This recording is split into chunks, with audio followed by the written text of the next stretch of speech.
Boa noite, pessoal. Vamos dar início ao nosso segundo dia de simpósio. Meu nome é Tássia, eu sou discente do 7º período do curso de Educação Física da Universidade Federal de Uberlândia e sou vice-coordenadora discente da Liga de Ciências de Exercício na Saúde, a LICES. Hoje eu serei a moderadora do primeiro simpósio multidisciplinar de medicina esportiva, organizada pela LICES, Associação Atlética Acadêmica Marcel Rezende Davi, a Husport, empresa júnior dos cursos de Educação Física e Fisioterapia, e a Liga Universitária de Nutrição Esportiva da UFO, a LUNE. Mandem aí no chat o que vocês acharam do nosso primeiro dia de simpósio, quais são as expectativas de vocês aí para o nosso segundo dia e de onde vocês são. Aguardar um tempinho aí para vocês responderem.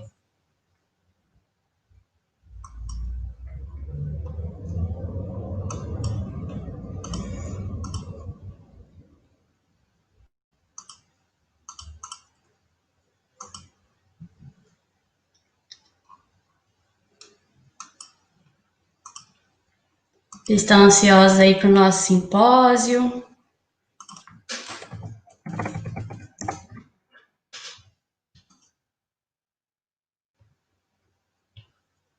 Ó, a gente tem Uberlândia aqui.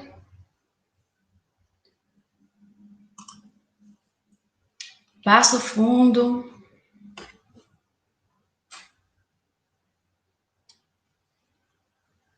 Boa noite, Ronei.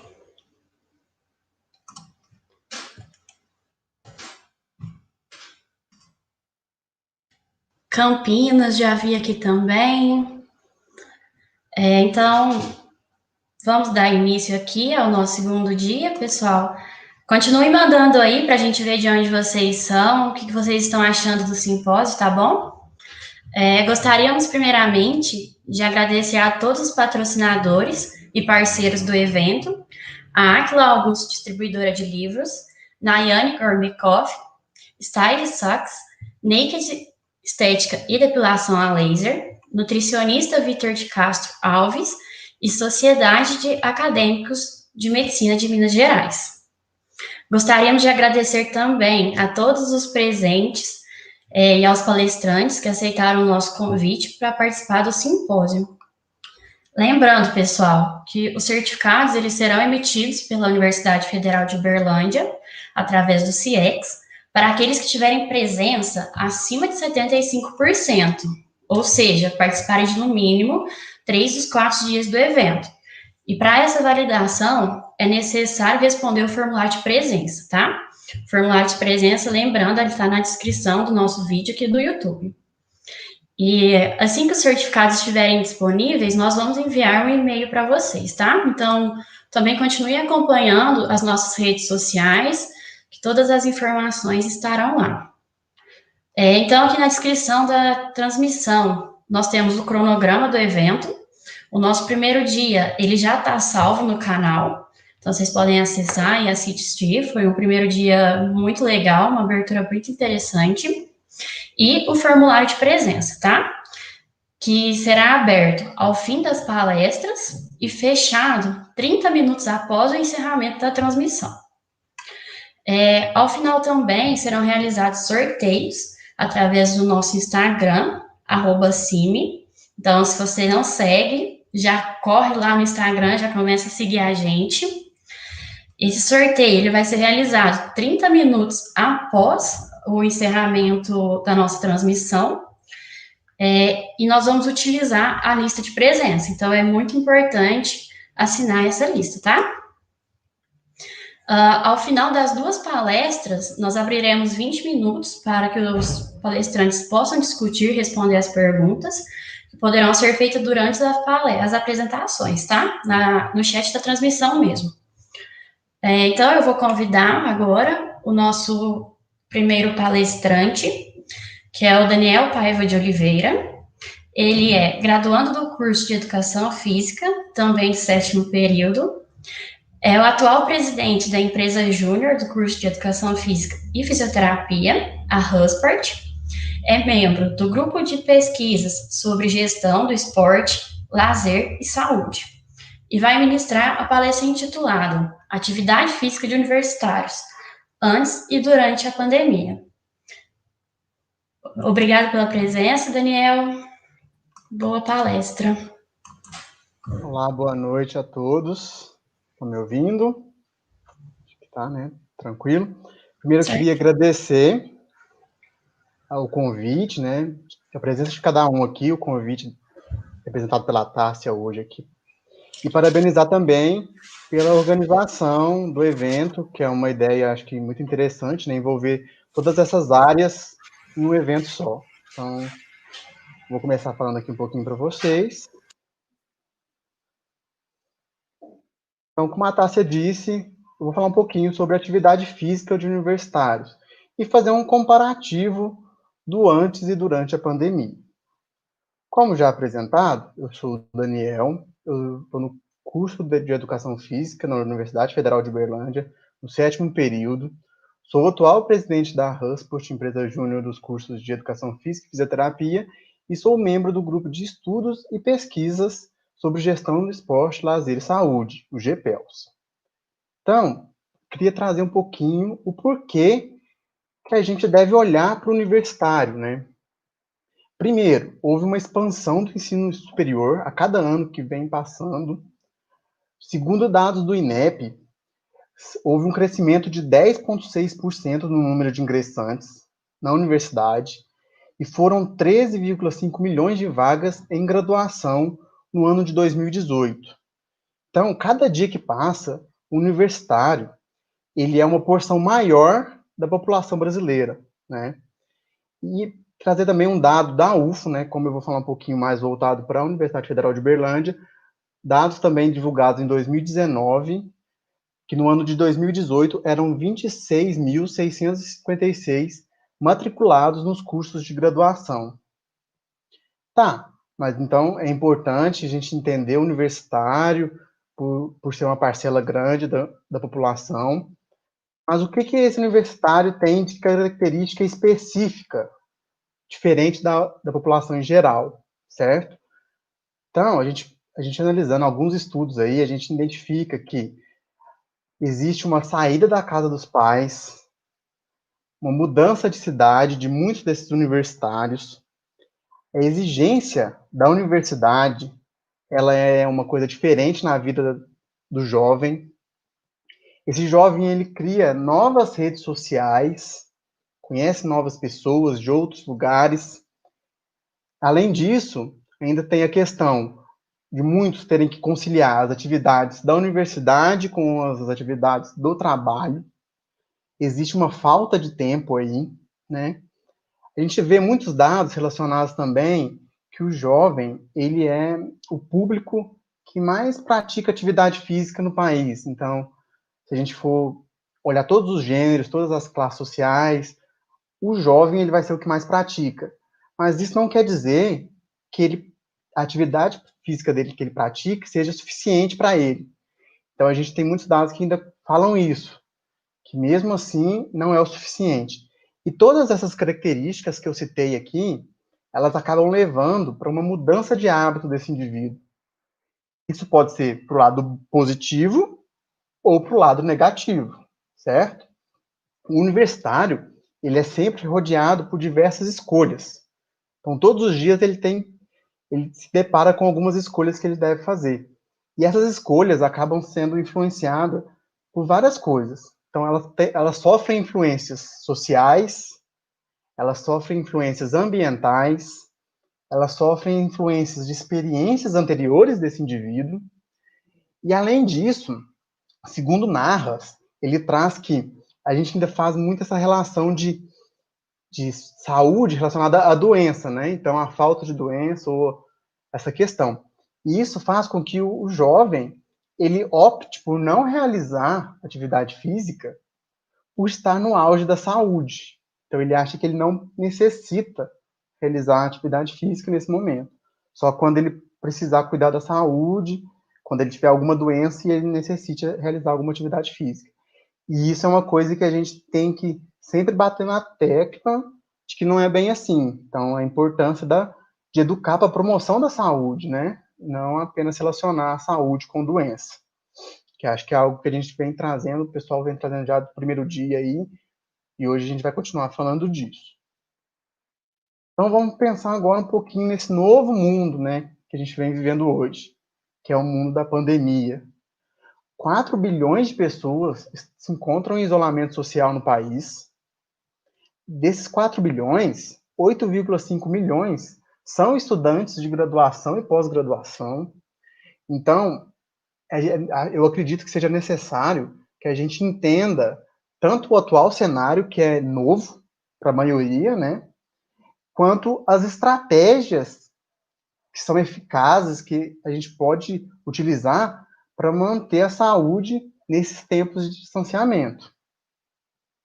Pensando nisso, nós da empresa Júnior e do grupo de pesquisa, nós realizamos uma pesquisa intitulada Impactos da Covid-19 na Saúde e Bem-Estar de Estudantes Universitários, em parceria com a PROAI, da UFM. Essa pesquisa, ela compôs um relatório de ação de transição da Covid-19 da universidade. Então, a gente trabalhou em conjunto para que eles tivessem alguns dados que subsidiassem algumas tomadas de decisão, certo? E aí eu trouxe algumas dados para a gente conversar um pouquinho. A pesquisa, ela contou com a resposta de 1.679 alunos de graduação e pós-graduação da UFO, certo? A coleta dela aconteceu do dia 5 ao dia 31 de maio. Então, é bom a gente tentar lembrar, né, que nesse período, a flexibilização de algumas ações, elas ainda estavam bem mais restritas. Então, o comércio ainda estava mais fechado, as pessoas estavam mais em casa, do que a gente pode ver hoje, que hoje agora já teve uma flexibilização maior de alguns serviços, certo? E essa pesquisa, ela contou com uma separação em 5 blocos, que foram uma caracterização do indivíduo, perguntas relacionadas à atividade física, ambiente e espaço, impacto e apoio, e estilo de vida e saúde. Na minha fala de hoje, eu vou falar um pouquinho da caracterização do indivíduo e focar, né, na atividade física. Lembrando que esses outros tópicos a gente vai abordar nos outros dias do simpósio. A gente vai ter um tempinho para conversar sobre eles, certo? Então, entrando um pouquinho na caracterização. Relacionando ao gênero, 64,9% se identificaram do gênero feminino, 34,7% se identificaram do gênero masculino e 0,5% outro. Agora, se a gente for analisar a idade desse estudante, a gente percebe que a grande maioria tem até 23 anos, sendo até 20 anos com 38,1% e de 21 a 23, 35,5%. Relacionando ao estado civil, a gente tem que 94,52% dos universitários são solteiros e 4,94% dos universitários são casados. Para a gente entrar um pouco em relação à cor da pele, a gente tem uma maioria aí que se identifica como cor da pele branca, com 63%. 25,5% se identificaram como cor de pele da cor parda. 9,7% de cor da pele preta. E apenas 1,5% se identificaram como cor da pele amarela. Ainda na caracterização, a gente perguntou o nível de distanciamento desse indivíduo, né? Então, o quanto ele estava, durante o seu dia, em distanciamento físico-social. E aí a gente identificou que 52,8%, ou seja, um pouco mais da maioria aí, eles afirmaram estar entre 21 a 24 horas em distanciamento social, ou seja, que é uma parcela interessante aí desses estudantes. Além disso, a gente questionou se esse estudante ele realiza alguma atividade remunerada. Apenas 30,6% realizavam uma atividade remunerada durante o período da pesquisa. E desses 30,6%, apenas 26,5% estavam realizando atividade em home office, ou seja, uma parcela muito baixa desses que trabalham estavam em home office. Relacionado à renda desse indivíduo, mais de 50% dos estudantes apresentaram uma renda de até 3 salários mínimos. Agora, já entrando um pouquinho, né, na parte de atividade física, a gente também quis entender um pouquinho do comportamento sedentário desse indivíduo durante o seu dia. Para isso, a gente perguntou o quanto tempo ele estava sentado durante esse dia. E todos, 86,5%, identificaram um aumento no comparativo entre o antes da pandemia com o durante a pandemia, do tempo gasto sentado. Agora, vamos entrar, então, mais a fundo na parte da atividade física, desse comparativo entre o antes e o durante a Covid-19. O primeiro dado que a gente tem é relacionado ao IMC desse indivíduo. Então, nós questionamos a sua altura, o seu peso, para a gente identificar esse IMC. E 55,6% dos indivíduos apresentaram um IMC referente ao peso normal. 9,12% dos estudantes, eles apresentaram IMC referente a algum grau de obesidade, podendo ser no grau 1, o grau 2 ou o grau 3. E aqui agora a gente tem um dado muito preocupante, minha opinião, que chama muita atenção. A gente tem 158% de aumento no número de estudantes que realizavam nenhuma atividade física durante a pandemia, certo? Então, é uma quantidade que aumentou muito dos indivíduos que praticavam ou não atividade, nesse comparativo. A gente também tentou identificar os locais que a pessoa praticava a atividade física, tanto antes quanto durante a pandemia. Então, a gente tem que 448% de aumento do número de estudantes que optaram por realizar as atividades físicas em casa.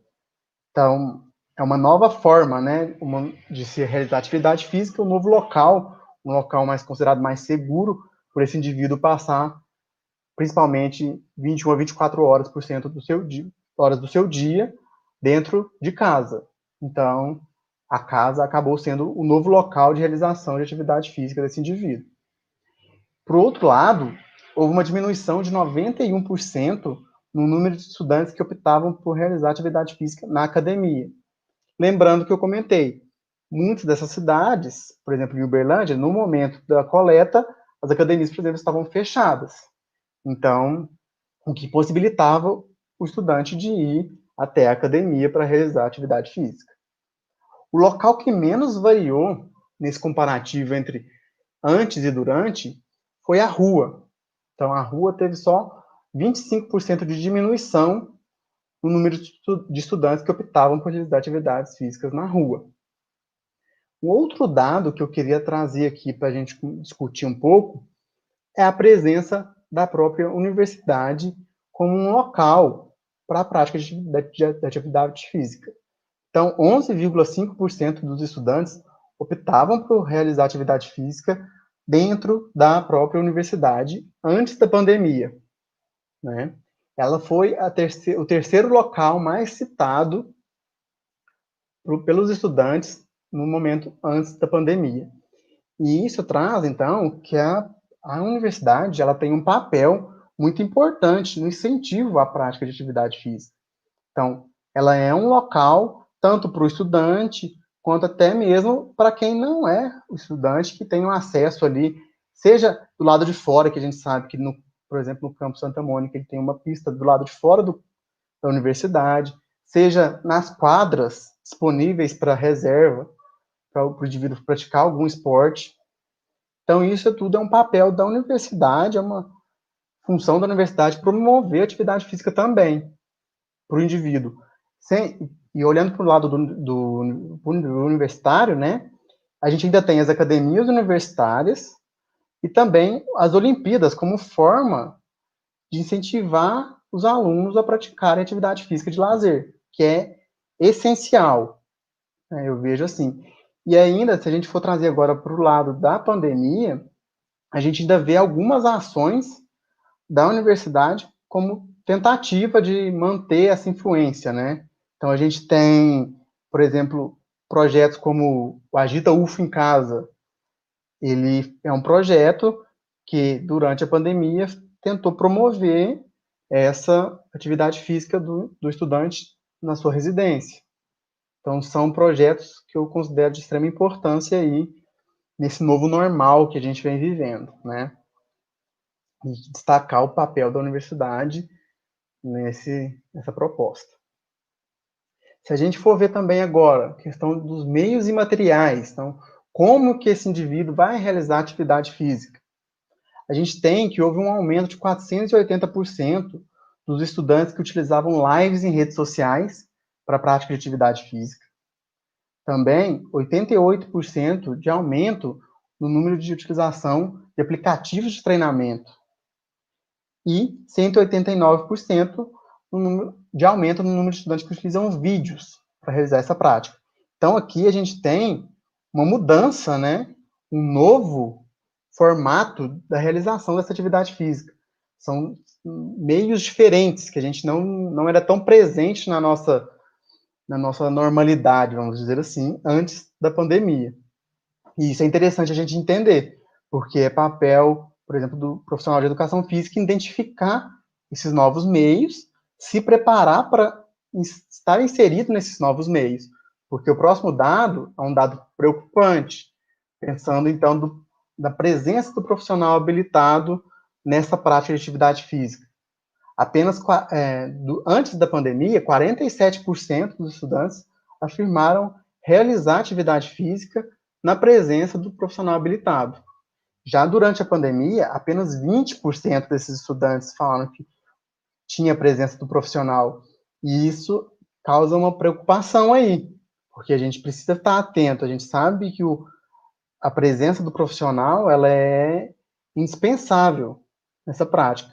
E cabe a nós também entender, então, os materiais, os meios novos que se utilizam para essa prática e valorizar também a profissão, mostrar a necessidade da gente estar inserido nessa prática. Não é porque ele está fazendo em casa que ele vai fazer sozinho ou de qualquer forma.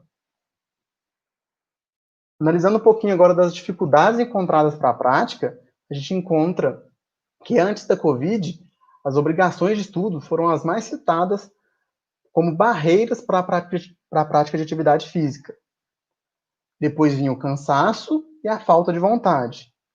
Já durante a pandemia, a gente encontra que a falta de vontade ela foi a mais citada, foi a barreira mais citada para esse indivíduo. E aí apareceu uma outra dificuldade, né? Está escrito errado no slide, mas uma nova dificuldade para o indivíduo, que é a falta de instalação, com 16,27% dos indivíduos identificando a falta de local apropriado para realizar a prática como uma dificuldade. Além disso, a gente tentou também identificar como eram os hábitos, né, desse indivíduo durante a idade escolar. Então, se ele frequentava de forma regular a educação física escolar e também se ele tinha alguma prática de atividade física fora do âmbito escolar. E aqui, de acordo com a tabela, a gente consegue perceber que não houve uma associação entre os que praticavam regularmente a educação física escolar com a prática de atividade física durante a pandemia. Mas a gente encontrou uma associação entre a atividade física no lazer fora da escola, nesse momento, nessa idade, com a prática de atividade física durante a pandemia. Então, aquele indivíduo que já tem um hábito de prática, né, desde a idade escolar, fora da escola, praticando alguma atividade física, houve uma manutenção dessa prática durante a pandemia. Então, que é algo interessante a gente pensar que hábitos, né, vão se perdurando. Então, eu quis trazer um pouquinho dessa discussão aqui mais rápido. Qualquer dúvida, vocês podem me enviar um e-mail ou me procurar no Instagram. Também peço que vocês sigam o Instagram da Empresa Júnior, que é Hussport EJ, do grupo de pesquisas GPL ZUFO. Lá a gente tem os resultados da íntegra, com algumas discussões. Dentro da Empresa Júnior, a gente também está produzindo um podcast sobre esse assunto. Então, a gente já tem alguma série de podcasts aí para vocês darem uma conferida. O próximo que vai sair é relacionado a essa atividade física do universitário. Então, vocês podem escutar e interagir com a gente por lá. Certo? Muito obrigado. Então, depois eu volto aqui para a gente conversar um pouco, tirar algumas dúvidas que surgiram.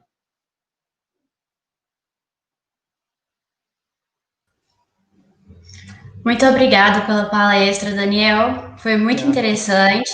E eu gostaria de aproveitar também para parabenizar todos os membros da Husport pela pesquisa.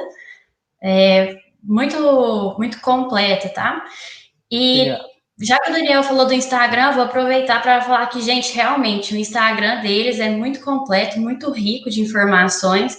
Então, sigam lá e procurem se informar aí, tá? Lembrando que as perguntas serão passadas para o Daniel ao final da próxima palestra, tá bom? Então, eu vou convidar o nosso segundo palestrante, é o Tiago Silva Piola.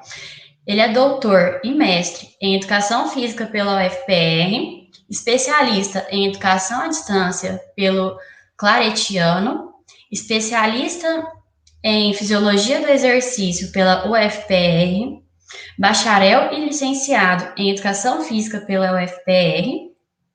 Atualmente, dedica-se à docência em cursos de graduação e pós-graduação e pesquisa no Centro de Estudos em Atividade Física e Saúde, da UFPR. Também é professor efetivo da Secretaria de Educação do Paraná e do curso de Educação Física no Centro Universitário Claretiano, em Curitiba. O Tiago vai ministrar a palestra intitulada Treinamento em Casa, possíveis adaptações, benefícios e populações beneficiadas. Obrigado por ter aceito nosso convite, Tiago, e boa palestra.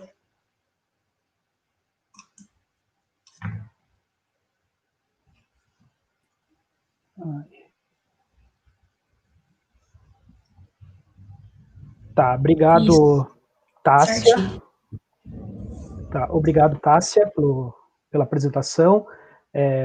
Parabenizar toda a organização, tá muito bom, vocês estão todos de parabéns.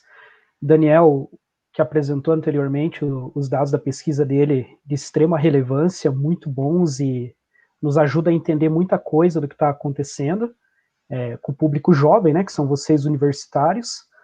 E até vai dar muito subsídio para alguns dados que eu vou estar mostrando aqui, algumas coisas que o Daniel nos apontou ali, e eu vou estar tentando fazer um link com a pesquisa dele. Depois, se eu falar alguns dados errados, o Daniel me corrige no final, tá bom?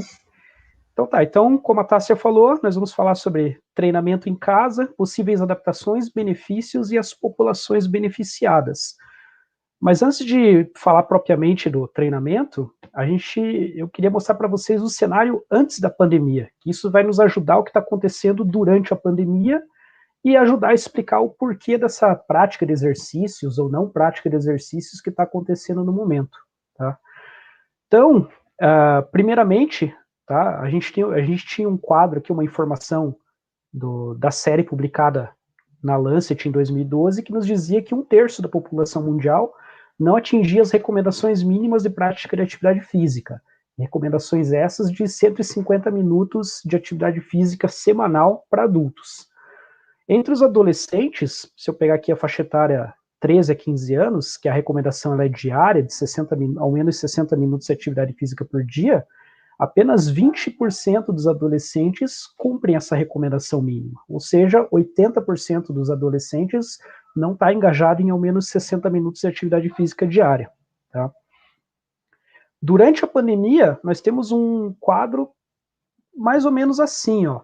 Se eu for pegar os dados do Fitbit, tá, que é um aplicativo, um relógio que conta a média diária de passos dos usuários, em 22 de março, ele nos dizia que no Brasil teve uma redução de 15% na quantidade de passos diários dos usuários do Fitbit.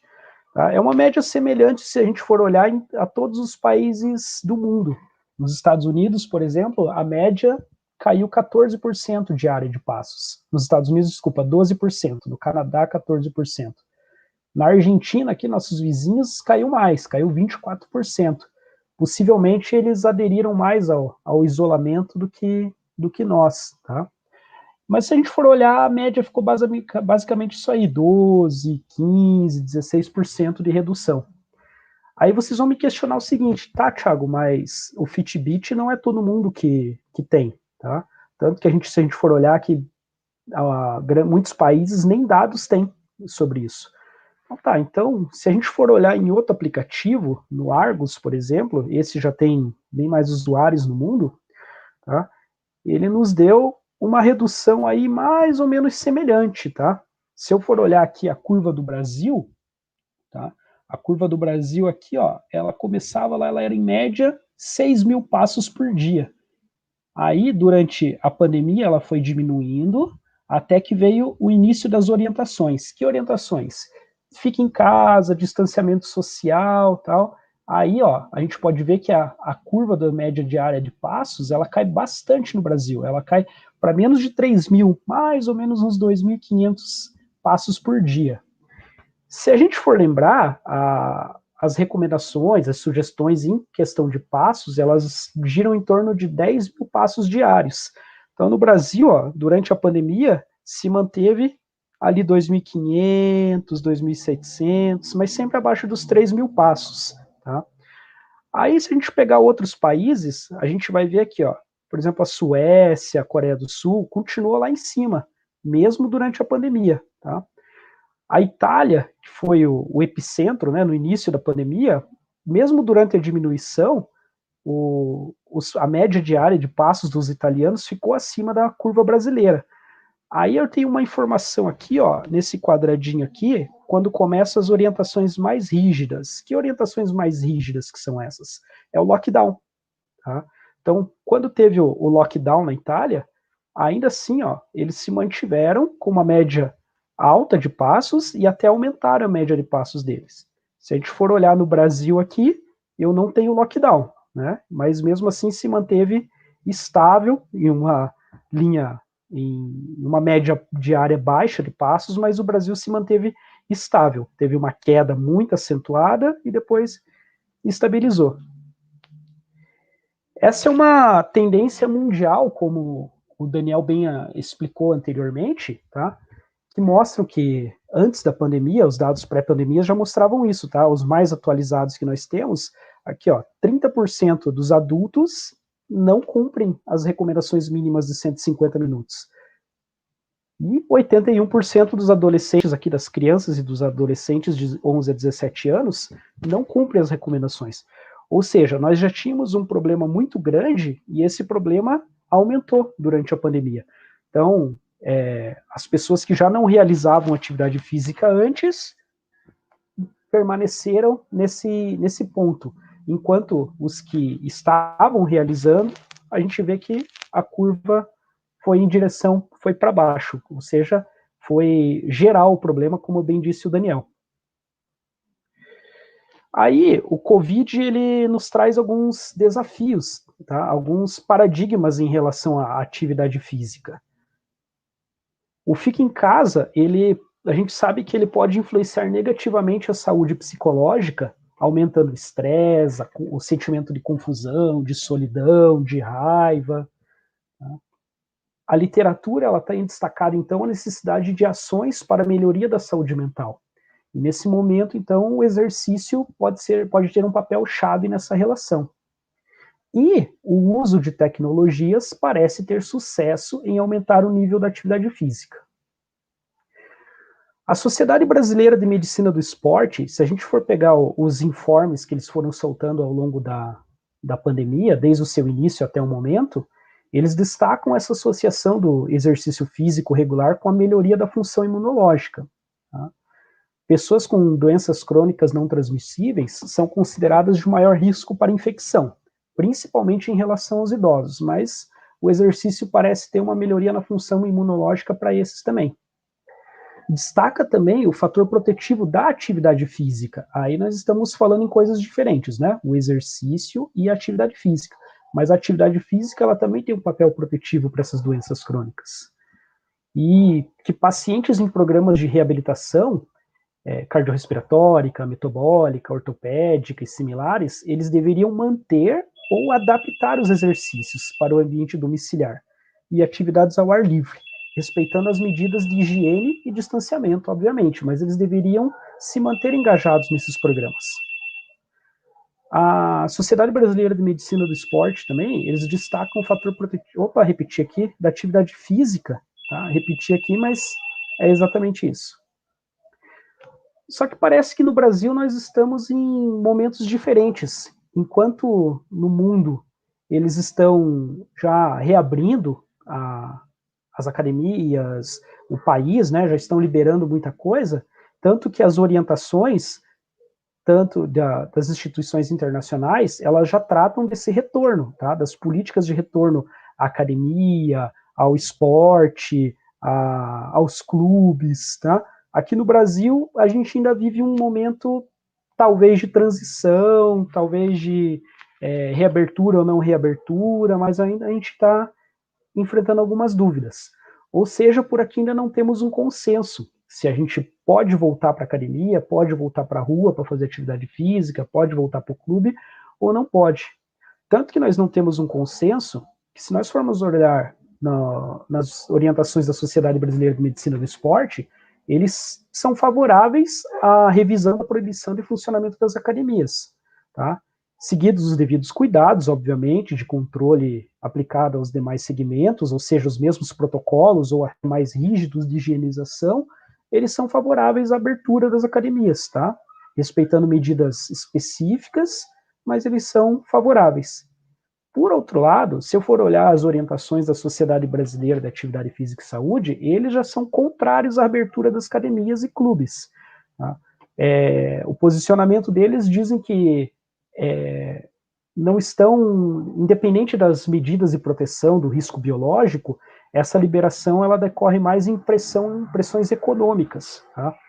Ou seja, as entidades que direcionam a atividade física, o exercício no país, elas estão em conflito. Então, para a gente ver a situação que está o país, enquanto uns sugerem a reabertura, outros sugerem que ainda não é o momento. O que deixa tanto nós, os profissionais da área, confusos, imagine os usuários, né? Os usuários da academia, do clube, que vão correr na rua, esses estão, então, mais perdidos do que nós. Então,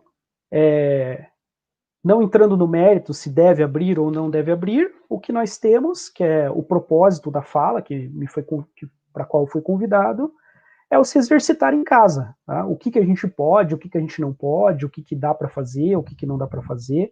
Então, nós vamos conversar um pouquinho agora sobre o exercício em casa. O exercício em casa, ou atividade física em casa, como tudo, tem os dois lados. Então, nós temos os prós e os contras. Os prós é que a internet ela pode ser usada para promoção da atividade física, e as evidências que nós temos disponíveis na literatura indicam eficácia nessas intervenções. Porém, pré-pandemia, tá? As evidências que nós temos indicando que a internet é benéfica são pré-pandemia. A gente ainda não tem nada ainda durante a pandemia. A internet nos possibilita um fácil engajamento e uma liberdade de escolha, tá? Então, eu posso procurar no YouTube, no Instagram, em outros canais, eu posso procurar aquilo que mais me agrada para fazer e favorece o meu engajamento, já que eu estou escolhendo a atividade, eu estou escolhendo a aula que eu vou fazer. E também possibilita alcançar muito mais pessoas, ou seja, a internet consegue possibilitar ao professor uma sala de aula com muito mais gente do que ele teria na academia. Então, o alcance é muito maior. Tá? Mas nós temos os contras também. Aí vai exatamente no que o Daniel mostrou ali, ó, que aparentemente os jovens são os que mais procuram esse tipo de atividade, as atividades online. Também os mais instruídos, ou quem já praticava atividade física é que tem demonstrado maior interesse.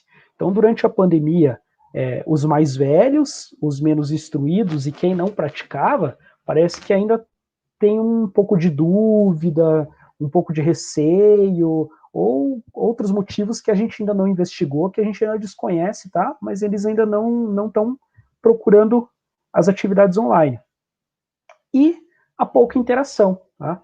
Então, muita gente ia para academia, para aula de zumba, para aula de ginástica, para o gap, para o pilates, também por causa da interação, tá? Para eu poder conversar com a galera, conversar com o professor. E a aula da internet, a aula online, ela inibe um pouco isso, né? Então ela diminui um pouco da nossa interação.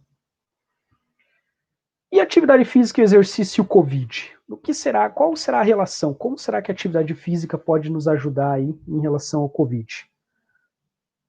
Nós sabemos, a literatura já tem evidenciado que uma boa aptidão física, ela pode melhorar as respostas imunológicas. Mesmo em indivíduos não saudáveis, aqueles com doenças crônicas não transmissíveis, com câncer, com deficiência cognitiva, com obesidade, esses também percebem os benefícios de uma melhor aptidão física. O sistema imunológico deles também responde de uma forma melhor. A pandemia, ela limitou o acesso a academias, parques, clubes, quadras, né? Então, os efeitos negativos do isolamento social ao sistema imune, um caso maior estresse, igual uma redução da capacidade de multiplicação das células T. Isso também é um dos agravos do nosso isolamento, do nosso distanciamento social. E, consequentemente, até o Daniel mostrou ali nos universitários, mas isso não é só nos universitários, isso é geral, o aumento do tempo em atividades sedentárias. Então, nós temos dois problemas. Um, que se agravou, que foi o aumento da insuficiente, da pouca atividade física, né, do aumento da inatividade e, consequentemente, o aumento do tempo em atividades sedentárias. Então, o agravamento dos nossos problemas. E aí começaram a sair as pesquisas, né? O que a atividade física pode ajudar, então? Então, como que a atividade física ela vai nos ajudar durante a pandemia? Então, mais especificamente em relação ao Covid, a atividade física ela pode melhorar a aptidão cardiorrespiratória. Melhorando a nossa aptidão cardiorrespiratória, melhora a nossa função pulmonar, a função cardiovascular, a função pulmonar. Tão comentada nos dias da pandemia, né? Por causa do Covid, o agravamento da função respiratória. Então, a aptidão física, a aptidão cardiorrespiratória melhor é benéfico em relação a isso. A prevenção e tratamento da hipertensão, obesidade, diabetes, doenças cardíacas e alguns tipos de câncer, ou seja, fatores de risco ao Covid, uma melhor aptidão física, manter-se ativo, pode ajudar a combater esses fatores de risco ao Covid. Uma diminuição do estresse, que está sendo muito percebido, né, nos últimos dias, uma regulação hormonal, afinal, alguns hormônios em desequilíbrio podem afetar o nosso sistema imunológico, tá? E a prática de atividades físicas melhora a resposta imune a vacinas, ou seja, quando nós tivermos a vacina, o fato de você ser fisicamente ativo, ter uma boa condição física, isso vai melhorar a tua resposta imune à vacina. Mas o exercício, Thiago, ele afeta mesmo a nossa suscetibilidade à infecção? Melhora a resposta imune? Será que melhora mesmo? Porque se a gente for olhar, a gente sempre escuta dizer que cargas excessivas de exercício diminuem a nossa função imunológica, diminui o nosso sistema imunológico. Tá? A gente pode perceber aí que se o exercício, se o estresse provocado pelo exercício ele for muito alto, no caso aqui, ó, se o exercício for moderado, a minha resposta imune ela vai aumentar, tá? E o meu risco de ficar doente, ele vai diminuir. Mas, estão dizendo aí, que eu estou vendo as recomendações, que se o exercício for muito intenso, vai diminuir a minha resposta imunológica, vai afetar o meu sistema imunológico e vai aumentar, consequentemente, o meu risco de adoecer. E se o exercício tiver uma sobrecarga muito alta, então, aí dobra a diminuição do meu sistema imunológico e dobra a minha chance de ficar doente.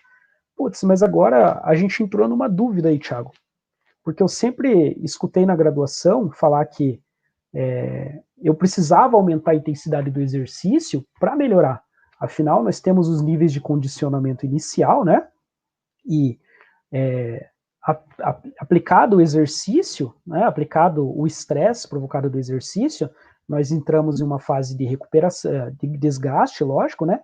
Aí após a recuperação, nós temos a supercompensação, ou seja, eu melhoro em relação aos níveis de condicionamento inicial. E isso só é percebido mesmo se eu der continuidade ao exercício. Claro que aqui é só um exemplo, né? O crescimento não é linear desse jeito aqui, mas a ideia é essa, que sem continuidade no exercício e sem o aumento da sobrecarga, eu não melhoro em relação aos níveis de condicionamento inicial. Aí eu entro na dúvida. Então, por que as recomendações atuais sugerem exercícios moderados, que só esses melhorariam o meu sistema imunológico e diminuiriam a chance de eu adoecer? Então, nós temos uma observação muito importante nesse ponto aqui, que as recomendações, elas de exercício moderado apenas durante a pandemia, são para pessoas que não estão habituadas ao exercício intenso, tá? Então, quem não está habituado ao exercício intenso, realmente, prática de atividades físicas moderadas. Então, quem vai começar uma atividade física agora, nós, os profissionais de educação física, devemos recomendar que fique aqui, ó, a carga moderada. Quem já estava acostumado à atividade física intensa, pode seguir com a sua programação de treino normal, tá bom? Então, as recomendações que a gente está vendo aí todo dia falando em exercício moderado são para quem não estava habituado a exercício intenso. Então, qual é o efeito, Thiago, o efeito agudo e crônico, por exemplo, do exercício aeróbico na resposta imunológica? Tá? Então, eu posso ver aqui depois, eu vou disponibilizar todo o material para vocês, inclusive esse artigo, daí depois vocês vão ver com calma lá todos esses marcadores aqui, ó, do sistema imunológico, e vocês vão ler lá bonitinho na revisão que a grande maioria deles responde de forma eficiente ao exercício aeróbico, tá? Ao exercício aeróbico, no caso, as adaptações crônicas ao exercício, tá? Ou seja, aumenta a resposta imunológica. Alguns não temos efeito, tá? Não muda, nem melhora, nem piora. Poucos diminui a resposta imunológica. Mas, basicamente, o exercício, ele aumenta a resposta imunológica em todos os marcadores do sistema imunológico, tá? Então, as adaptações crônicas ao exercício, elas são benéficas à nossa saúde. Então, bora fazer exercício aeróbio, tá? Ou seja, em relação ao exercício aeróbico, as adaptações agudas e crônicas, elas nos indicam modificações benéficas ao sistema imunológico, porém aspectos como sexo, pílula anticoncepcional, capacidade física dos indivíduos, capacidade física no caso inicial, o ambiente, o tipo de intensidade dos exercícios, eles podem interferir nesses marcadores, tá? Mas em geral, adaptações positivas do sistema imunológico ao exercício aeróbio.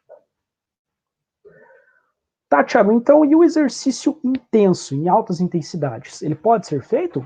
Pode, para quem já está habituado, ele também produz adaptações imunológicas benéficas aos seus usuários, tá? E essas adaptações são vistas também em adolescentes. Então, resultados semelhantes em adolescentes, semelhantes aos dos adultos. Então, o exercício de alta intensidade, de alto volume, também produz adaptações imunológicas benéficas para crianças e adolescentes e para os adultos. Lembrando, para quem já está habituado a esse tipo de exercício, tá? Então, iniciantes ou quem não está habituado a elevadas intensidades devem praticar atividades físicas moderadas.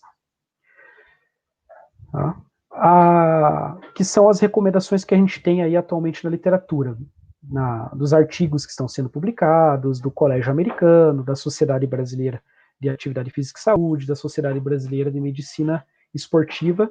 Então, todos convergem na mesma direção, iniciantes, atividades físicas moderadas. Tá?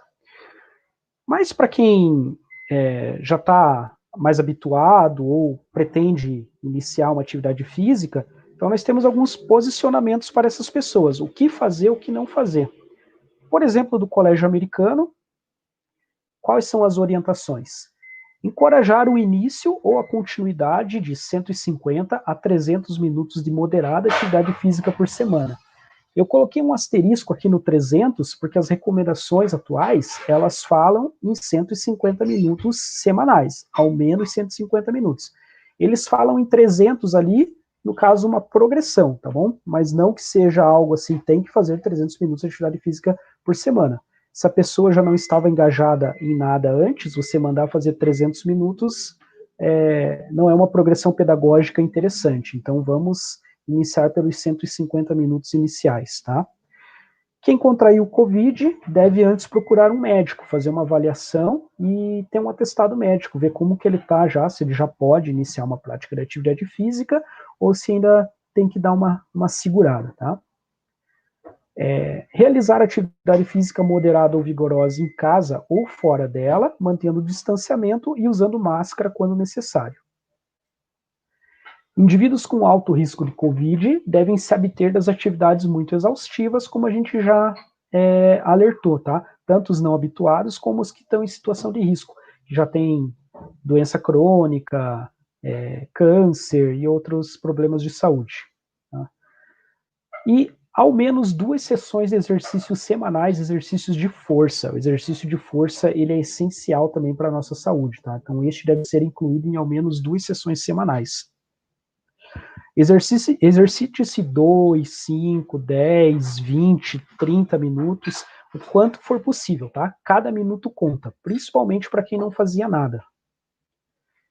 Se eu for pensar também nas recomendações, o que cada criança, cada idoso, cada adulto deve, pode fazer?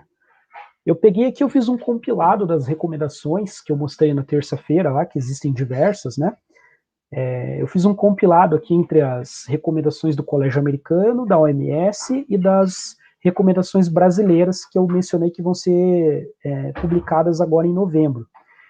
E crianças até 1 ano devem fazer ao menos 30 minutos diários de atividade física. Que atividades são essas?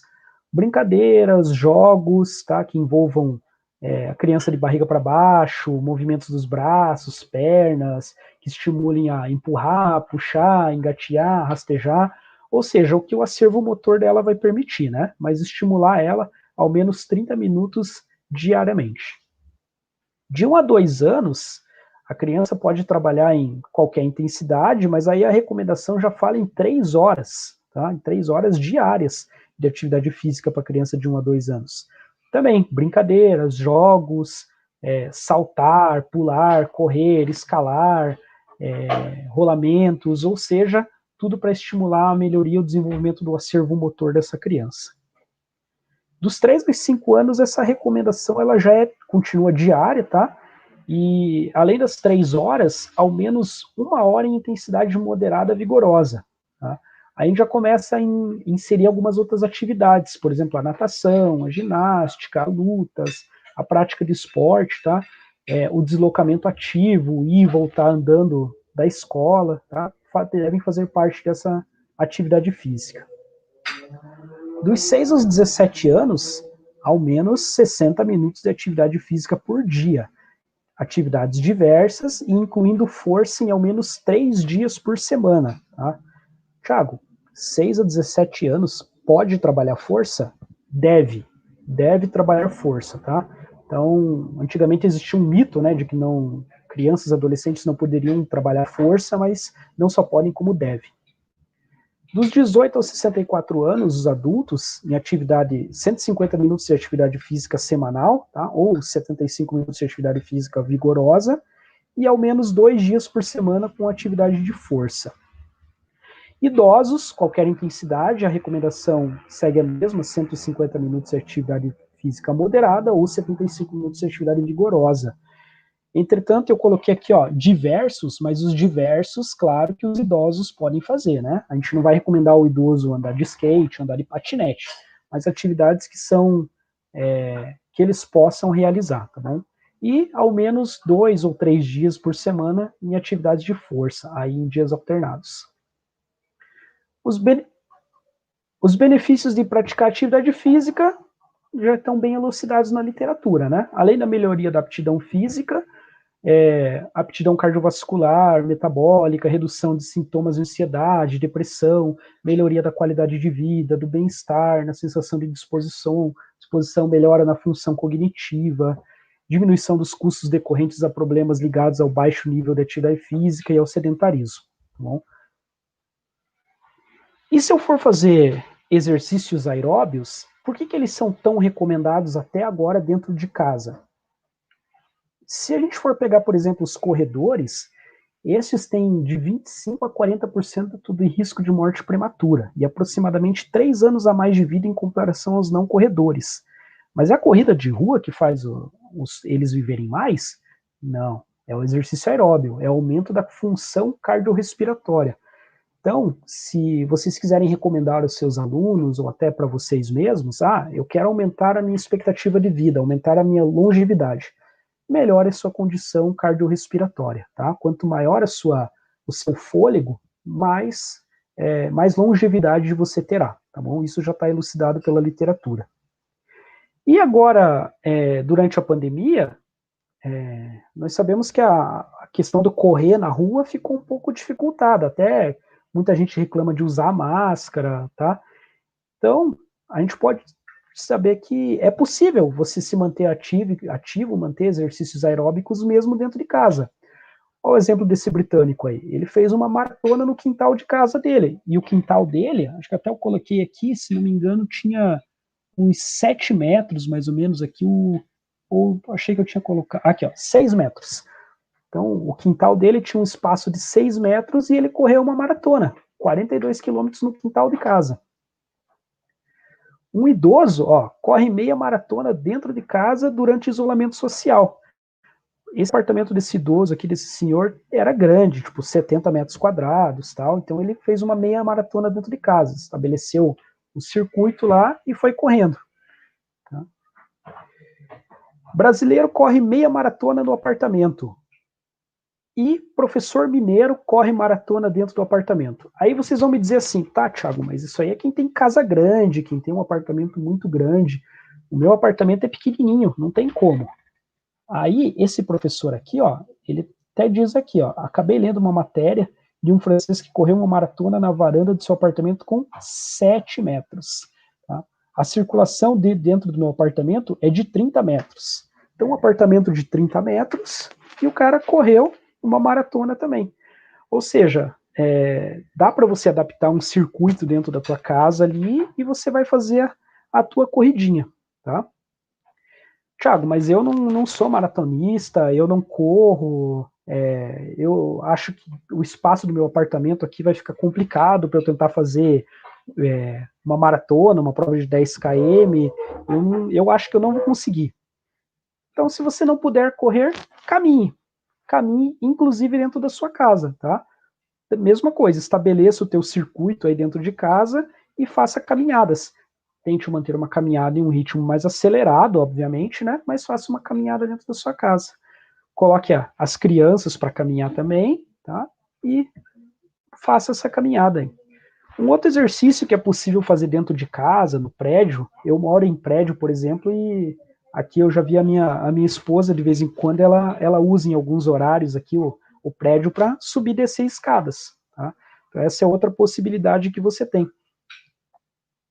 Ali, subir e descer escadas dentro do seu prédio ou da sua casa, se você tiver, tá? Escolha ali um horário ali, se você estiver em casa durante todo o tempo, escolha um horário ali que você sabe que tem pouca circulação e vai embora, vai subir e descer escadas. Não precisa subir até o final do prédio, tá? Você pode subir um lance e desce caminhando, enfim, você vai adaptar o exercício à sua condição, obviamente. Uma outra possibilidade que você tem dentro de casa aí é a dança. Tá? Escolha lá a sua dança favorita lá e faça um baile dentro de casa. Tá? Incentive as pessoas, os seus avós, os seus pais também a dançar. Tá? É um bom momento para você aprender a dançar, para pôr aquela aula online lá, escolher uma aula online e aprender a dançar. Pular corda, obviamente, para quem consegue, né? É um exercício que pode ser feito tranquilamente de casa. E os videogames ativos. Tá? Tem o videogame, hoje em dia, ele possibilita muitos jogos ativos aí, então também é uma outra possibilidade de você se exercitar e melhorar a sua aptidão cardiorrespiratória. Tá? As videoaulas, como o Daniel bem falou, são uma ferramenta que nós temos à nossa mão agora, as videoaulas. Apoie o seu professor, a sua academia e assista às videoaulas dele. Claro, quem tem acesso, né, nós sabemos que não é a realidade da grande maioria das pessoas, da população brasileira, mas quem tem acesso a equipamentos dentro de casa, use, tá? Até para você que está com aquela esteira que está sendo usada só como cabide há um bom tempo aí, essa é a hora de começar a usar ela. As tarefas domésticas também, lavar o carro, limpar o quintal, limpar a casa, passear com o cachorro, eu coloquei ali, mas as tarefas domésticas também são uma boa atividade física, você fazer pausas durante o seu dia para realizar esse tipo de tarefa é uma excelente atividade física. O deslocamento ativo. Imagino que na cidade de muitos aí esteja ocorrendo o mesmo que acontece aqui na minha cidade. Na minha cidade, o ônibus lotado é uma manchete quase todos os dias nos jornais, tá? Que independente do que digam, do que seja feito, redução, aumento da frota, o ônibus está sempre lotado, tá? Então é um bom momento para você ir de bicicleta para o teu trabalho, ir e voltar de bicicleta, ou andando, tá bom? Ir para o mercado andando, ir na padaria andando, ou seja, usar o deslocamento ativo. Então essas são sugestões, são dicas para vocês de exercícios aeróbios que podem ser feitos dentro de casa e fora de casa durante a pandemia. E os exercícios de força, Thiago? Você disse que tem que fazer exercício de força ao menos 2 vezes por semana, né? Os adultos, no caso. Então, os exercícios de força, nós temos aí muitos aplicativos que nos ajudam nisso. Vamos usar a tecnologia. Tem muito aplicativo grátis e que mostra trabalho de força sem equipamento. Tá? Se me permitem uma sugestão, esse SureKit aqui é um excelente aplicativo, tá? Ele mostra progressões, ele mostra diferentes exercícios cardiorrespiratórios, exercício aeróbio, exercício de força, de flexibilidade, de coordenação motora, tá? E quase todos os exercícios sem equipamentos. Novamente, as videoaulas podem nos ajudar muito no trabalho de força, tá? Como eu disse, muitas academias estão oferecendo, muito professor está oferecendo, e também é uma forma de a gente estar ajudando eles. O que eu posso fazer? Aí as possibilidades são infinitas, né? Você tem o agachamento, você tem o sentar e levantar, você tem a flexão, você tem os abdominais, e por aí vai, né? As atividades são praticamente infinitas que você pode fazer dentro da sua casa. 10, 15 minutinhos por dia, 2 a 3 vezes por semana, tá? Fazendo aquelas quebras, como eu disse, não precisa ser de forma contínua, os 30 minutos diários, tá, de uma vez. Você pode fazer isso em parcelado durante o dia, ou seja, cada minuto conta. O pouco que você faz é melhor do que nada. Ou 30 minutos por dia em intensidades moderadas, tá? Lembre-se sempre de fazer exercícios aeróbios e de força, atividades variadas. Aí, um dos problemas que a pandemia nos trouxe é a supervisão. Embora a gente tenha ali a interação com o professor em aulas online, a gente pode ter, mas a supervisão a gente sabe que ela fica um pouco comprometida, né? Então, pergunte ao seu professor, se você tiver dúvidas, se você está fazendo certo, ligue a sua câmera para que ele veja você fazendo exercícios, assim ele também pode te corrigir, tá? Porém, uma coisa nós sabemos, que os reais benefícios, se esse período da pandemia, essa atividade física, esse exercício em isolamento, em distanciamento, se eles foram, o quão benéficos eles foram, nós só vamos saber no pós-pandemia, né? Nós vamos precisar aguardar as pesquisas, tá? Então, já tem gente estudando muita coisa, mas a gente, ao longo dos meses, dos anos, nós vamos saber como a atividade física, como o exercício ajudou essas pessoas. Tá? Em relação às crianças, quem tem criança em casa sabe que é uma dificuldade muito grande mantê-las entretidas ou até mesmo fazer com que elas se exercitem. Tá? Na internet vocês vão encontrar muita informação. No site do Colégio Americano, eles disponibilizaram alguns links lá de exemplos de atividades, de vídeos, tá? Muito diversificado para crianças. Muitas das atividades, claro, relativas ao público americano, mas tem muita coisa lá que pode ser adaptada aqui no Brasil. Em relação às crianças, se vocês perguntarem para mim o que eu sugiro, faça uma festa em casa, tá? Deixe as crianças serem os DJs, se revezem exibindo a sua música, a sua dança, tá? Mas é um bom momento para você fazer uma festa em casa, para você fazer a sua balada dentro de casa. Artes marciais funcionam muito bem, tanto dentro de casa quanto do lado de casa. Thiago, mas eu não tenho um aparador para fazer arte marcial com as crianças aqui em casa. Você pode usar a sua almofada, tá? Ou, tranquilamente um travesseiro aí, e você pode... É um bom momento para iniciar uma arte marcial também com as crianças. Para as crianças, o videogame ativo funciona de forma excelente, e eu acho que a grande maioria vai aderir, tá? Quem tiver o videogame ativo, claro, com certeza, né? Mas é uma boa oportunidade.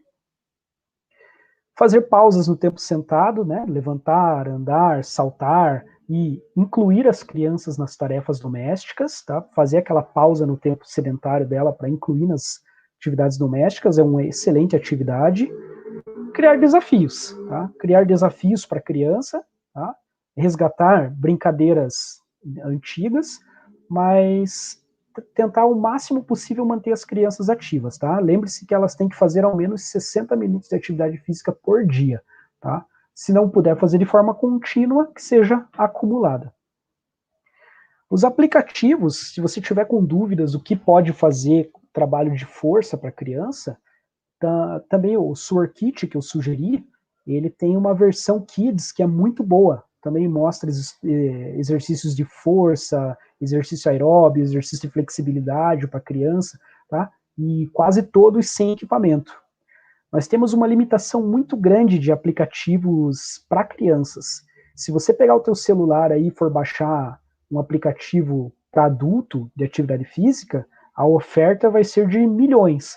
Mas para crianças e adolescentes, nós temos apenas 4 que estão em idioma em português, e desses 4, nem todos são bons, tá? Por isso a minha sugestão é esse SuarKit Kids, tá? Na versão Kids para as crianças. É o que nós temos de melhor aí para crianças e adolescentes. Tá, mas a ideia é essa, né? Movimente-se, tá? Junte a família para se movimentar, deixe isso divertido, aí aqui seja esperto e seguro, né? Mas a ideia é essa, que você, em casa, que você se exercite e de forma prazerosa. O exercício, ele não precisa ser algo chato, algo que não te dá prazer, algo que, tá, vamos fazer uma atividade física. Então a gente pode e deve transformar isso em uma forma prazerosa, tá? Como eu falei, escolha a sua atividade predileta, tá? Que se são as aulas online, se são as danças, os videogames ativos, pular corda, enfim. Procure a atividade que você mais gosta, aquela que mais te atrai. Faça o baile em casa, como eu falei, faça uma festa em casa, tá? Mas procure se manter ativo e incentive as pessoas, tá? Se você não mora sozinho, então incentive as pessoas que moram com você, e se você mora sozinho, faça uma live, né? As lives hoje estão muito em moda, né? Então convide os seus familiares, os seus amigos, e a ideia é se exercitar, tá bom? Pessoal, a fala que eu tinha preparado para vocês hoje era isso. Aqui eu tenho o meu contato, tá bom? Se alguém quiser entrar em contato comigo por e-mail, eu estou sempre aberto aí a perguntas, a sugestões, quem quiser trocar uma ideia. Aqui é o link do meu Instagram, tá? Caso alguém queira entrar em contato lá. Todo o material que eu usei para montar essa apresentação e a apresentação de terça passada, eu disponibilizei de uma forma bem simples para vocês baixarem, tá? Vocês vão acessar lá depois o meu Instagram, e aqui tem um linkzinho aqui, ó, tá? Na minha bio aqui, você vai clicar nesse link e ele vai abrir uma janelinha assim. Essa janelinha aqui, você tem diferentes passos aqui, diferentes conteúdos, tá? E terminando a palestra, eu já libero aqui para vocês fazerem o download de todo o material da palestra, o PowerPoint e todos os artigos que eu usei para montar essa apresentação, as recomendações, enfim, muita literatura para ajudar vocês, tá? Vocês vão encontrar também alguns cursos aqui que são disponibilizados, cursos onde eu sou professor, tá? A minha principal área de atuação é na infância e adolescência, então vocês vão encontrar aqui preparação física na infância e adolescência, aptidão física e tal, grande maioria voltado para crianças e adolescentes, mas tem coisa de adulto também, tá bom? Caso se interessem aqui, cliquem aqui e dão uma olhada nos cursos ali, vocês são bem-vindos a fazer um curso online comigo, tá bom? No mais, pessoal, muito obrigado pela atenção de vocês, espero ter esclarecido algumas dúvidas, tá? Como eu disse, estou aberto a perguntas, a comentários, a trocar ideia com vocês aí, e agradecer novamente o convite do pessoal da organização, da Alices, tá? Da Tássia, do Igor, da Carol, o Daniel, pessoal extremamente qualificado aí e muito dedicado, tá bom? Estão fazendo um evento muito legal para vocês. E é isso, pessoal. Então, muito obrigado aí, e agora vou deixar a Tássia entrar em contato novamente com vocês. Tiago, muito obrigada pela palestra, muito interessante. Vou até convidar o pessoal também para seguir a Alices, @AlicesUFO, que amanhã a gente vai fazer uma postagem sobre o artigo do Tiago, é o artigo sobre aplicativos para crianças e adolescentes, então vai ser bem legal aí, e acompanhem a gente nas redes sociais, né?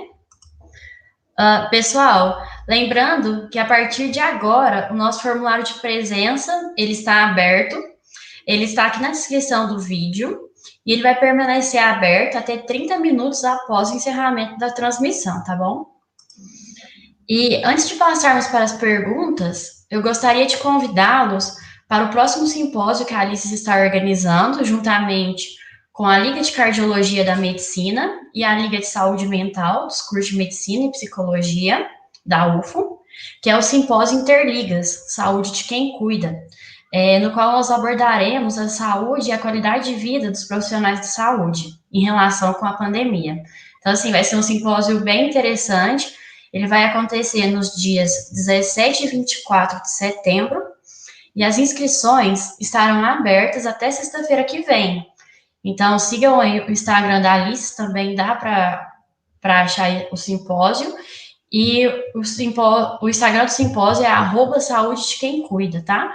Aí lá tem o cronograma e o link para as inscrições. Agora eu vou convidar o Daniel para voltar aqui para a gente fazer as perguntas.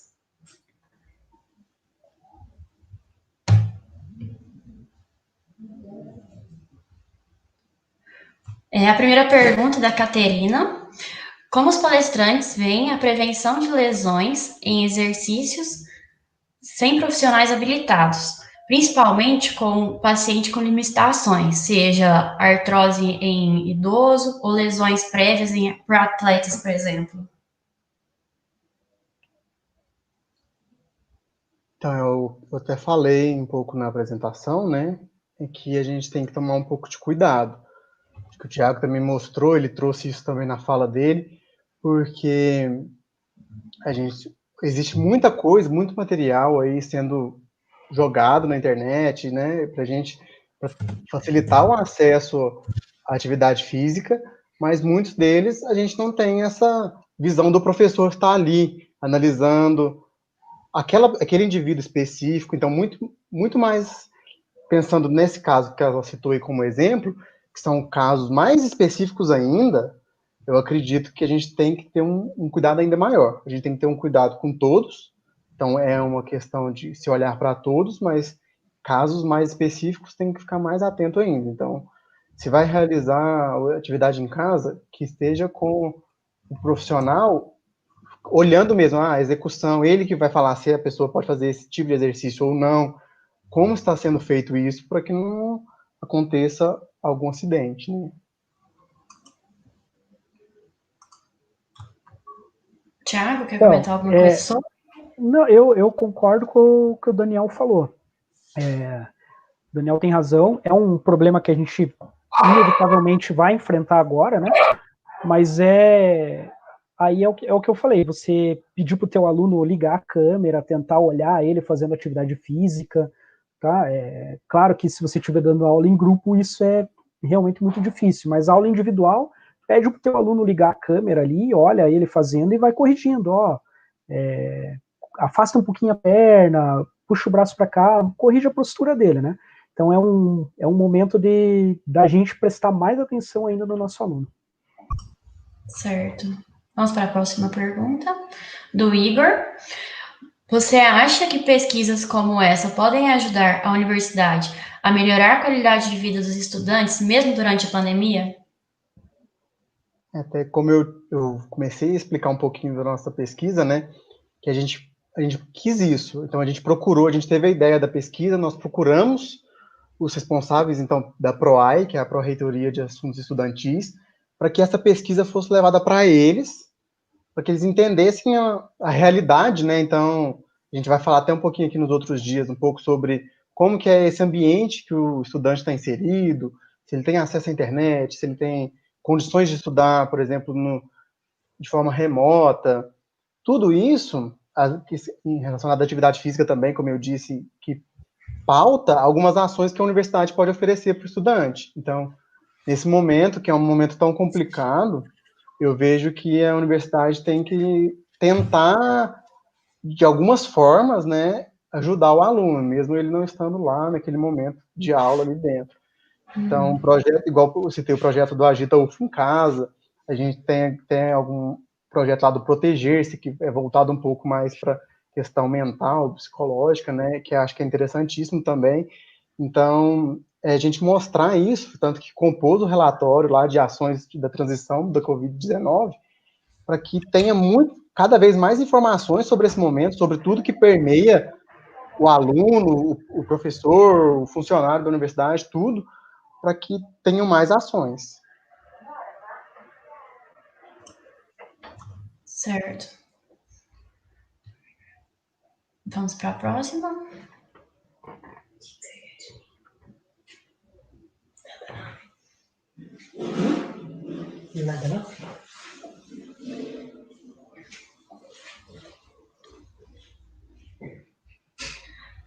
Pergunta da MP Silva sobre os dados do Fitbit do Brasil. Essa redução poderia ser moderada por estratos econômicos? Professor Michael perguntando. Então, sim, poderia ser moderada por estratos econômicos. Seria uma análise interessante, até porque se você for pensar no Fitbit, ele não é um equipamento barato. Então, se a gente pensar ali que os usuários que têm o Fitbit possivelmente são de um extrato econômico superior, essa diminuição a gente pode ver que em níveis superiores ela teve uma diminuição do nível de atividade física. Porém, nos aplicativos que são gratuitos, que eu mostrei ali, a gente viu a mesma tendência, diminuição do nível de atividade física. Então, se eu pensar em extrato econômico, tanto a classe alta, as classes médias, as classes baixas, elas demonstraram um comportamento similar, a diminuição da prática de atividade física. Tiago, aproveitando que o senhor falou do aplicativo, eu vi que tem uma pergunta que a pessoa perguntou qual que era o nome do aplicativo mesmo que você recomendou na sua palestra. Pode repetir aí, por favor? Sworkit. Deixa eu ver se eu consigo. Eu vou. Eu acho que até digitaram já lá no documento. Já digitaram? Não, então beleza. Fica mais Mas fácil. Né? No material que eu disponibilizo lá, vocês vão encontrar lá a descrição dele. Lá. Não estou fazendo propaganda, não é meu aplicativo, tá? Uhum. Mas em relação ao estudo que a Tássia confirmou ali, que o professor Michael, que acabou de fazer pergunta, aí faz parte também. A gente comparou diferentes aplicativos para crianças e adolescentes e esse era o melhor mesmo. Certo. Próxima pergunta da Maria. Fico sempre em dúvida, mas qual é a mesma diferença entre exercício físico e atividade física? Quer responder, Daniel? Pode responder. Posso? Então tá. Atividade física é qualquer movimento que tenha um gasto energético acima dos níveis de repouso.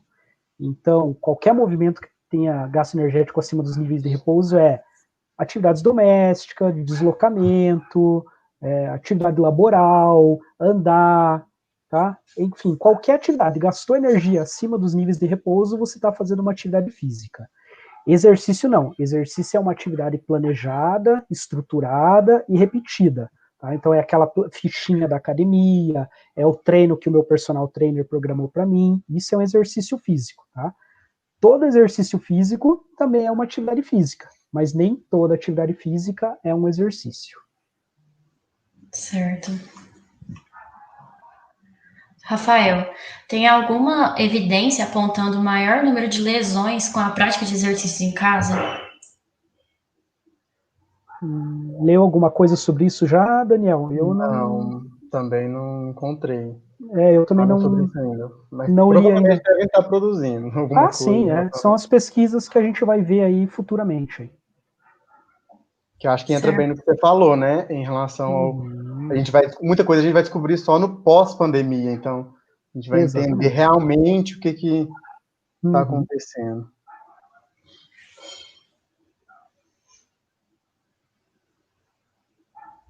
Pergunta da Laísa. Você acredita que esse atendimento à distância, utilizando a tecnologia, vai permanecer mesmo depois da pandemia? Qual a sua opinião sobre isso? Eu acredito que sim. Não sei precisar se. Imagino que não seja maior do que o presencial, mas eu acredito que muita gente vai padronizar essa ferramenta sim. Muitos professores que estão trabalhando com isso aí já observaram uma crescente do número, né, dos alunos online, de vender o treino online, de dar aula online. Eu acredito que isso aí veio para ficar, é uma tendência nova do mercado aí, e é uma nova área de atuação para a gente da educação física. Eu também acho que isso veio e vai continuar perdurando aí, né? Pensando até na questão que a gente perguntou lá durante a pesquisa, que era em relação às barreiras, né, para a prática de atividade física. E essa questão do tempo, de deslocamento até o local, não tem local, então isso já mostra essa opção para o indivíduo, né? E acho que muitos vão acabar aderindo, que já existem, acho que um público aí que já utilizava antes, e acho que esse público vai acabar aumentando.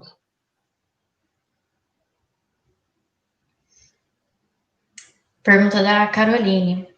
Com relação ao período pós-pandemia, você acha que terá alguma alteração com a relação à prática de atividade física? Se vai aumentar ou se vai diminuir?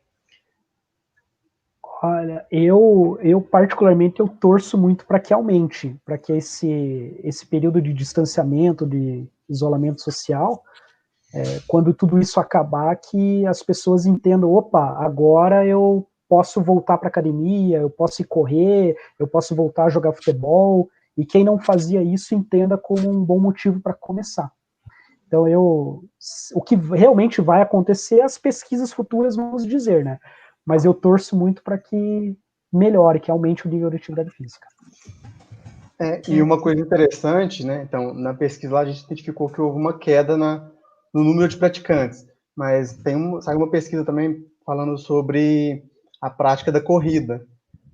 Ela aumentou durante a pandemia, então existem mais corredores agora do que antes da pandemia, e isso é interessante. Então, quer dizer que tem essa esperança aí, né, de a pessoa entrar em contato, não tem o que fazer, eu vou correr, eu vou fazer uma caminhada, e pegar gosto e continuar na prática que ela não tinha antes.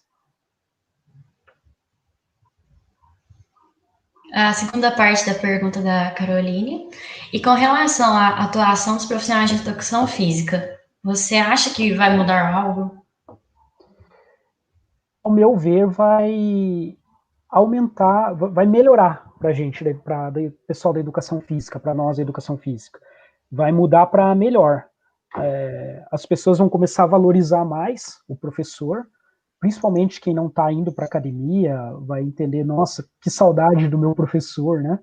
Que saudade do professor pegando no meu pé para eu fazer 10 certinho, para eu fazer o treino correto. Eu vejo como vai aumentar a procura por personal no pós-pandemia, tanto pela aula online como presencialmente, mas eu acho que vai ter uma mudança para melhor na nossa área. Eu acho que além dessa saudade, dessa valorização, a gente acaba tendo entrado em contato com mais ferramentas, né? Então a gente está aprendendo a utilizar mais ferramentas para ajudar na nossa prática, e eu acho que isso é essencial. Próxima pergunta, do Milo. Professor, nesse momento de pandemia, vimos um crescimento nos aplicativos que incentivam a prática de algum exercício. Você acredita que teremos essa grande procura quando a pandemia acabar? Grande Mailan, meu aluno na graduação do Claretiano. Então, Mailan, eu imagino que sim. Eu acho que essa procura vai aumentar sim, por quem quer monitorar o seu treino, quem quer ficar esperto com o número de passos que está fazendo diariamente. Tá? Então, eu imagino que vai crescer sim. E é um mercado muito bom para a gente da educação física. Aí, como eu falei, tem uma escassez para crianças e adolescentes, então é um mercado bom aí para desenvolvedores. Daniel, você quer completar alguma coisa? Eu acho que entra bem no que eu comentei em relação às tecnologias aí que estão para nos ajudar. Então, a gente tem muito aplicativo que trazem informações, que juntam muitas informações que a gente pode utilizar para prescrever um exercício, um treinamento, que eu acho que são essenciais. E a gente aprender a usar isso é sensacional. Sim. Essas foram as nossas últimas perguntas. Eu tenho algumas perguntas aqui.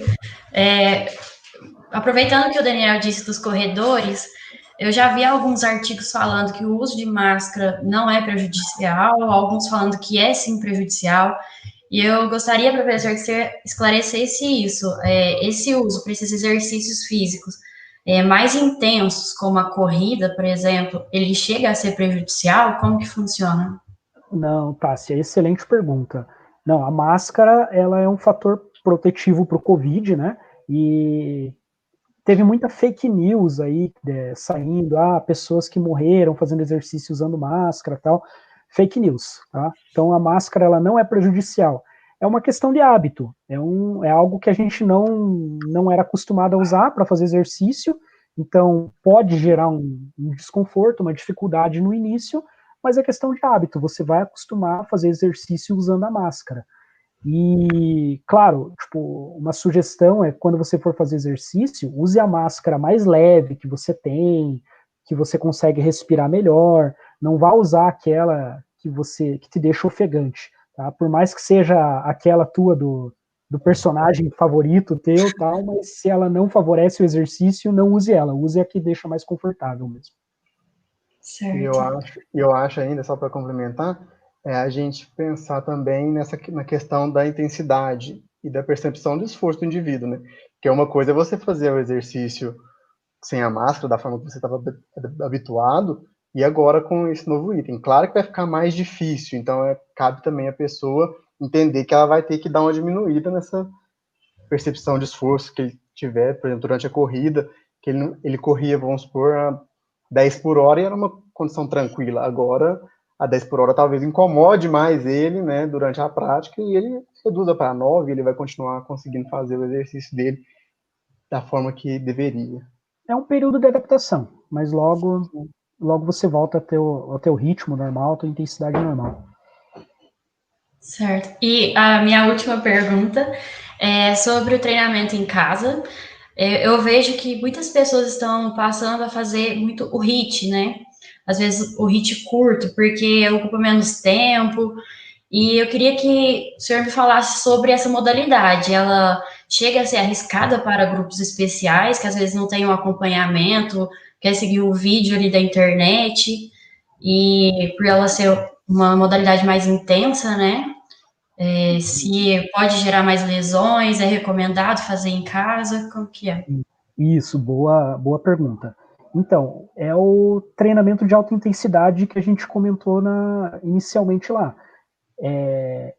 Para quem ele é indicado? Para quem já está habituado. Tá? Quem for iniciar uma atividade agora, não recomendamos. Mas é o tempo que eu tenho, eu queria fazer uma atividade curtinha, de 5 minutos. Faça sua atividade física de 5 minutos em intensidades moderadas, tá? Deixa a alta intensidade para quando isso passar, para quando passar a pandemia, tá? Deixa o HIIT no momento, ele é um excelente exercício, mas no momento é para quem está habituado. Daniel, quer completar alguma coisa? Não, tranquilo. Então, acho que é isso, pessoal. Muito obrigada pela participação de vocês, por terem aceitado o nosso convite mais uma vez aqui. Tiago, eu vou agradecer em nome da Alice também, que foi muito receptivo com a gente, muito aberto, né, às nossas questões. Então, muito obrigada mesmo, tá? Foi um E, prazer. gente, então, para finalizar, eu gostaria de agradecer também a todos que participaram aqui do nosso simpósio, fazendo perguntas. Lembrando que daqui 30 minutos nós teremos um sorteio no nosso Instagram, @cime. Então, também preencha o formulário de inscrição de presença, que está aqui na descrição do vídeo. E que na terça-feira, às 19 horas, nós teremos nosso terceiro encontro, terceiro dia de eventos, tá? Então, aguardamos vocês. Tchau, Até lá. obrigado. Tchau, pessoal.